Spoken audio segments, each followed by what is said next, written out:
오늘 우리에게 주신 하나님의 말씀 민수기 30장 1절부터 16절까지 말씀입니다. 민수기 30장 1절부터 16절까지의 말씀. 이제 봉독하겠습니다. 하나님의 말씀 경청하십시오. 모세는 이스라엘 자손 각 지파 우두머리들에게 말하였다. 이것은 주님께서 명하신 것입니다. 남자가 나 주에게 서원하였거나 맹세하여 스스로를 자제하기로 서약하였으면 그는 자기가 한 말을 어겨서는 안 된다. 그는 입으로 한 말을 다 지켜야 한다. 여자가 아직 어린 나이에 아버지의 집에 있으면서 나 주에게 서원하였거나 스스로를 자제하기로 서약하였을 경우에는 그의 아버지가 자기의 딸의 서원이나 딸이 스스로를 자제하기로 서약한 것을 듣고도 딸에게 아무 말도 하지 않았으면 그 모든 서원은 그대로 살아있다. 그가 한 서원과 스스로를 자제하기로 한 서약은 모두 그대로 성립된다.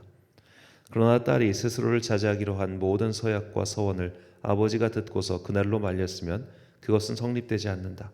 아버지가 딸의 서원을 말렸기 때문에 낳아주는 그 딸에게 책임을 묻지 않는다. 그러나 여자가 결혼한 다음에 서원하였거나 급하게 입술을 놀려 스스로를 자제하기로 경솔하게 서원하였을 때에는 그의 남편이 그것을 듣고서 들은 그날로 아내에게 아무 말도 하지 않았으면 그 서원은 그대로 살아있다. 그가 한 서원과 스스로를 자제하기로 한 그 서약이 그대로 성립된다. 그러나 그의 남편이 그것을 들은 그날로 아내를 말렸으면 그의 아내가 스스로 한 서원과 자신을 자제하기로 입술로 경솔하게 서원한 것은 무효가 된다. 낳아주는 그 여자에게 책임을 묻지 않는다. 과부나 이혼당한 여자가 서원한 것, 곧 자신을 자제하기로 한 모든 서약은 그대로 그 여자에게 적용된다. 남편의 집에서 같이 살면서 서원하거나 자신을 자제하기로 맹세하고 서약하였을 때에는 그의 남편이 그것을 듣고도 그 아내에게 아무 말도 하지 않았고 아내를 말리지 않았으면 그 모든 서원은 그대로 살아있다. 그가 한 서원과 자신을 자제하기로 한 서약은 모두 그대로 성립된다. 그러나 그의 남편이 듣는 그날로 그것들을 파기하면 그 아내의 입술에서 나온 서원과 서약은 아무것도 성립되지 않는다. 그의 남편이 이렇게 파기하면 낳아주는 그 여자에게 책임을 묻지 않는다. 그의 남편은 그의 아내가 한 어떤 서원이나 자신을 부인하고 자제하기로 한 어떤 서약의 맹세라도 성립시키거나 파기할 수 있다. 그러나 만일 그의 남편이 아내의 서원에 대하여 하루가 지날 때까지 아무 말도 하지 않으면 남편은 아내의 서원과 아내가 자신을 자제하기로 한 서약을 확인하는 것이 된다. 그것들은 그대로 효력을 지니게 된다. 들은 바로 그날에 남편이 아내에게 아무 말도 하지 않았기 때문이다. 그러나 만일 남편이 그가 들은 날로부터 얼마 지나서 그것들을 파기한다면 아내의 죄는 남편이 떠맡게 된다. 이것들은 주님께서 모세에게 명하신 것으로서 남편과 아내 사이에 아버지와 아버지의 집에 살고 있는 어린 딸 사이에 지켜야 할 율례이다. 아멘. 말씀의 속뜻을 찾아내자라는 제목으로 하나님의 말씀 선포하겠습니다. 자, 오늘 본문 말씀을 우리가 말씀의 겉면 그대로 보면 결국 이런 메시지가 되죠. 여자는 남성에게 종속당해 있다. 여성은 남성의 말을 들어야 한다. 그렇게 말입니다. 가장은 남성이고 남성은 가장으로서 그가 여성이 한 서원이나 서약도 폐기시킬 수 있다. 이렇게만 볼 수 있습니다. 하지만 오늘날 남성만이 가장을 할 수 있고 또 해야 한다는 이런 식의 해석은 성립되지 않겠죠. 혹은 듣기 굉장히 거북할 겁니다. 누군가의 말처럼 요즘 날의 가장이란 남성이 아니라 그 집안에서 경제적 도덕적 우위를 가진 사람이 가장이 되기 때문이죠. 생물학적 남성만이 무조건 가장이 되는 시대는 이미 지났기 때문입니다. 그래서 오늘 본문을 우리가 단순히 시대의 역행에서 남성이 여전히 가장이며 생물학적 남성은 여성의 서원이나 서약도 통제할 수 있는 권한이 있다. 이렇게 선포하면 이 성경 말씀이 가지고 있는 참뜻을 발견할 수가 없습니다. 오히려 우리는 이 본문 말씀을 여성에 대한 우대와 보호의 시선으로 읽어야 합니다. 예전에 대학원 시절에 이런 일이 있었습니다. 어느 교수님이 여성 교역자에 대한 하대 발언을 하셨습니다. 여성들은 큰 목회하기 어려우니 수업 대충 들어도 된다라는 식의 발언이었습니다. 자, 이분이 시대착오적 발언을 한 것도 많지만 불과 100년 전만 해도 여성이 교육을 받거나 심지어 정치에 참여할 수 있는 참정권을 가지는 것도 일반적이지 않았죠. 여성 인권이 지금 같은 수준에 오른 것은 몇십 년밖에 되지 않았습니다. 그 전까지 여성, 특히 집안에서 딸이라는 존재는 완전히 방치된 존재였지요. 그녀는 심지어 이름조차 없었습니다. 양반집 자제 딸들도 이름이 없었다는 것이 얼마나 참 그런 시대를 보여주는 것일까요? 여성이 교육을 받고 여성이 이름을 갖고 여성이 여성으로서 그 집안에서 존재감을 가진다는 것은 불과 얼마 되지 않은 사건입니다. 자, 그런 관점에서 이런 사실 시대적 진실에서 오늘 하나님께서 집안에 속해 있는 여호와의 서원에 대해서 말씀하신 것은 오히려 하나님께서 너희들은 너희 집안에서 키우고 있는 너희가 데리고 있는 그 여자아이 딸에 대해서 관심을 기울이라, 바로 이렇게 받아들여야 합니다. 본문 3절과 5절 말씀. 또 여자가 만일 어려서 그 아버지 집에 있을 때에 여호와께 서운한 일이나 스스로 결심하려고 한 일이 있다고 하자. 그러나 그의 아버지가 그것을 듣는 날에 허락하지 아니하면 그의 서원과 결심한 서약을 이루지 못할 것이니 그의 아버지가 허락하지 아니하였은즉 여호와께서 사하시리라. 아멘.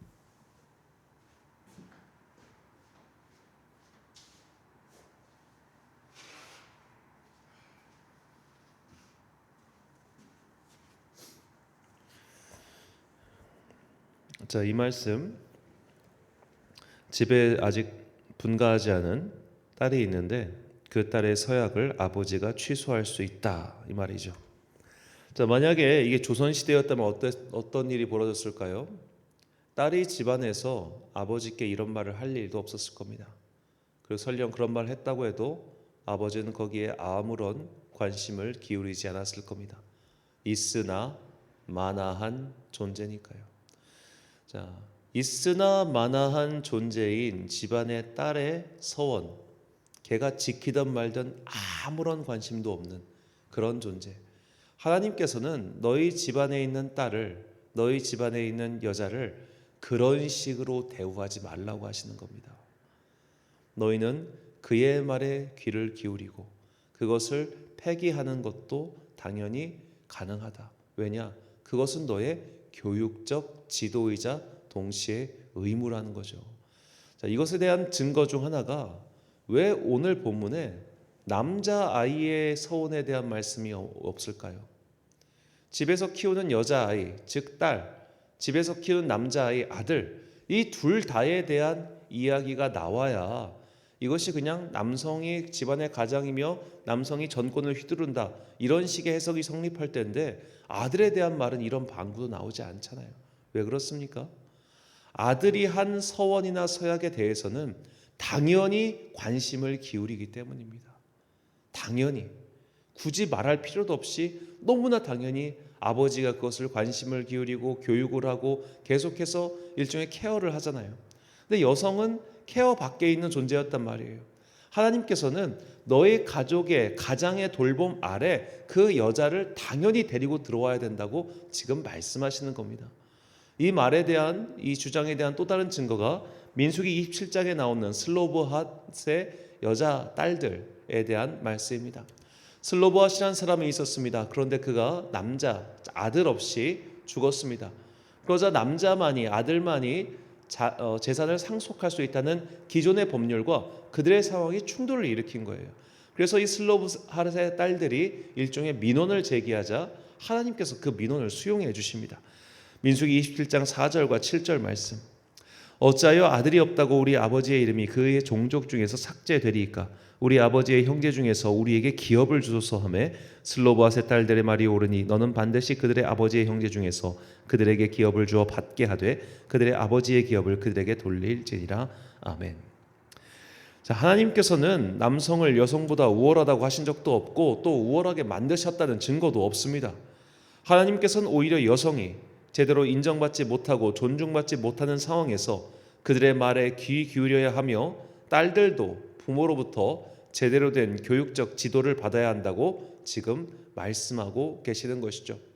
우리가 오늘날 성경을 읽을 때 가장 쉽게 하는 착각과 오해가 무엇이냐면 오늘 21세기 현대인의 관점에서 성경의 말씀을 그대로 읽으려고 하는 태도입니다. 이것을 소위 문자주의적 해석이라고 하는데 성경의 말씀을 당시의 상황에 따라서 그 상황 속에서 저자가 독자에게 하는 그 의미가 무엇일지 1차적으로 그것을 파악해야 되는데 그것에 대한 문맥적인 상황적 고려가 전혀 없이 그냥 현대인의 관점에서 성경을 읽는 거예요. 여러분, 모세는 단군 왕검이 풍백과 우사를 데리고 그렇게 활동할 때 그때 사람입니다. 지금 막 그 곰과 호랑이가 쑥이랑 마늘을 먹고 막 인간이 될까 말까 할 때 그때 시대 사람이라는 거예요. 뭡니까? 아직도 그 시대의 대부분의 나라들과 사람들은 신화 같은 세상을 살고 있었어요. 그런 속에서 하나님께서는 그런 신화 같은 세상을 살라고 하신 것이 아니라 현실에서 사람과 사람을 우대하고 존중하고 그들의 인권을 보호하며 그렇게 살라고 말씀하시는 겁니다. 우리가 성경이 쓰여진 시대를 생각하고 성경을 읽으면 이 책은 진리의 책이 될 수밖에 없어요. 어떻게 그렇게 머나먼 옛날에 모두가 다 호랑이 담배 피던 그런 이야기를 하던 그 시대에 박혁거세가 알 까고 나온 게 다윗보다 후대입니다. 그런 시대에 어떻게 이렇게 정밀하고도 세밀하고도 영원히 우리에게 지표가 되는 그런 말씀을 해주실 수 있었을까? 우리가 앞으로 성경을 읽을 때 날마다 발견해야 될 진리가 바로 이것입니다. 우리는 말씀의 겉면, 즉 그저 현대인으로서 이 말씀을 그냥 쑥 읽고 넘어가는 에이 이거 뭐야 이건 구닥다리잖아 아유 관심 없어 이렇게 읽는 것이 아니라 이 말씀 속에 담겨있는 하나님의 뜻을 발견해야 돼요. 그리고 그 뜻을 가지고 이 세상을 살아가야 됩니다. 물론 이제 이것에 대해 조금 더 우리가 연구와 또 해석이 필요하겠지만 저는 문득 이 성경 안에 담겨 있는 하나님께서 여성에 대해서 가지셨던 생각, 즉 약자에 대해서 보호하고 키워주고 돌봐줘야 된다는 이 하나님의 마음이 현대 이스라엘 국가에 어떤 영향을 미치지 않았을까 그런 생각을 해봅니다. OECD 국가, 더군다나 이제 OECD 국가 중 소위 말해 좀 경제적으로 꽤 괜찮게 사는 나라 중에 출산율이 가장 높은 나라가 현대 이스라엘입니다. 무려 2.9입니다. 2.9. 우리나라가 0.7인데 여기는 2.9예요. 그럼 이스라엘이 우리나라보다 못 사느냐? 그렇지 않다는 걸 누구나 다 알고 있죠.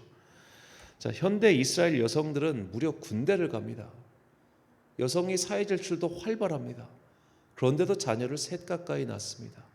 자녀를 셋 낳는다는 얘기는 단순히 자녀를 그냥 많이 낳는다 이 정도가 아니라 결혼을 일찍 한다는 얘기예요. 결혼을 일찍 하니까 자녀를 넉넉하게 낳죠. 결혼도 일찍 하고 자녀도 많이 낳고 동시에 사회적 진출도 활발하다. 이것이 어떻게 가능할까? 물론 여러 가지 요인이 있습니다. 이스라엘 같은 경우는 뭐 자녀가 거의 3살이 될 때까지는 국가에서 거의 다 키워준다고 하더라고요. 자, 우리나라와는 좀 자녀를 키울 수 있는 환경 자체가 너무 다르기 때문에 이제 일괄적으로 비교하는 것은 굉장히 어렵겠습니다만 이 나라가 공짜로 그런 나라가 되진 않았을 거예요. 사회적인 기반을 계속해서 갖춰 나가고 또 만들어 갔을 겁니다. 또 그렇다고 해서 꼭 자녀를 낳는 것만 아니죠. 인식의 문제입니다. 시스템이 갖춰져 있어도 인식이 따라오지 않으면 사람들은 변하지 않습니다. 근데 그들은 그것을 이뤄냈고 또 지켜냈단 말이죠. 이것이 저희가 생각할 때 무언가 이 성경 말씀 속에 달린 진리의 말씀이 그들이 현실 세계 속에서 적용했기 때문에 지금까지 이어온 것은 아닌가 그런 생각을 해봤습니다. 그래서 우리는 주님의 말씀을 단순히 믿음의 영역뿐만 아니라 이 세계에 보편적으로 적용 가능한 진리임을 부인할 수가 없는 것이죠. 시편 19편 7절과 8절 말씀입니다. 여호와의 율법은 완전하여 영혼을 소성시키며 여호와의 증거는 확실하여 우둔한 자를 지혜롭게 하며 여호와의 교훈은 정직하여 마음을 기쁘게 하고 여호와의 계명은 순결하여 눈을 밝게 하시도다. 아멘. 사랑하는 천안광성교회 성도 여러분, 그리고 이 새벽을 함께 깨우고 계신 귀한 주님의 자녀 여러분, 하나님께서는 남녀를 차별하는 율법을 제정하여 가르쳐 주신 것이 아닙니다. 오히려 율법의 바른 정신은 남녀를 차별 없이 존중하고 대우할 것을 알려주고 계십니다. 이 율법의 정신이 바로 지켜질 때 오히려 사회의 문제가 해결된다는 것을 우리는 배울 수 있습니다. 하나님의 율법을 단순히 고대의 것으로 취급하지 마십시오. 그 율법은 분명히 영원한 시대의 진리이며 세상의 어둠을 밝히는 빛입니다. 말씀 속에 감추어진 이 진리의 빛을 발견하기 위해 항상 주님께 지혜와 분별력을 구하시고 그를 통하여 이 세상을 살아갈 바른 방침을 얻으신 그런 지혜로운 주의 자녀들이 되시길 예수님의 이름으로 축원합니다. 기도하겠습니다. 사랑과 은혜가 풍성하신 아버지 하나님, 오늘 말씀 속에 감추어져 있는 주님의 진리를 깨닫게 해주시니 참으로 감사합니다. 우리가 항상 말씀을 그저 단순하게 겉만 훑고 지나가는 것이 아니라 이 말씀 속에 담겨져 있는 하나님의 뜻을 발견하기 위해 생각하고 묵상하는 주님의 자녀가 되게 하여 주옵소서. 우리는 그때 비로소 영원히 시대를 관통하고 영원히 시대에 적용 가능한 하나님의 뜻을 찾게 될 줄 믿습니다. 이 말씀에서 뜻을 발견하고 그 뜻을 세상에서 실천함으로 마침내 승리하는 영광의 그리스도인들 되게 하여 주옵소서. 한 주간의 중간인 수요일입니다. 오늘도 나의 시간과 공간을 구별하여 주님께 예배드리고 말씀을 듣는 당신의 거룩한 자녀들에게 복과 은혜를 내려 주옵소서. 새학기가 시작되고 아직 적응 단계에 있는 자녀들을 지켜주시고 그들이 학교에서 좋은 친구를 만나고 좋은 교사와 더불어서 학습에 큰 열의가 생기게 하여 주옵소서. 무엇보다 학급을 살아가는 동안 악한 것들로부터 지켜주시고 또한 내가 자신을 지켜 악에 물들지 아니하도록 은혜 베풀어 주옵소서. 수험생 자녀에게 복의 복을 넣어 주시옵시고 그가 지치지 않고 외롭지 아니하도록 주님의 성령이 날마다 그와 함께 동행해 주옵소서. 오늘 하루도 참 좋으신 우리 주님의 은총과 평강이 모든 성도들의 가정과 일터 그리고 그들의 영역 가운데 임하기를 간절히 소망하오며 이 모든 말씀 우리 구주 예수 그리스도의 이름으로 기도드립니다. 아멘. 오늘의 기도 제목입니다. 주님의 말씀은 이 세상의 진리입니다. 하나님의 말씀을 따라 세상을 살면서 세상 사람들이 상상하지 못한 은혜와 성공을 거둔 경험이 있습니까? 그 경험이 있다면 경험을 묵상하시고 아직 말씀을 따라 살면서 승리한 경험이 없다면 주님 내가 승리할 수 있도록 말씀을 따라 살 수 있도록 믿음을 주옵소서.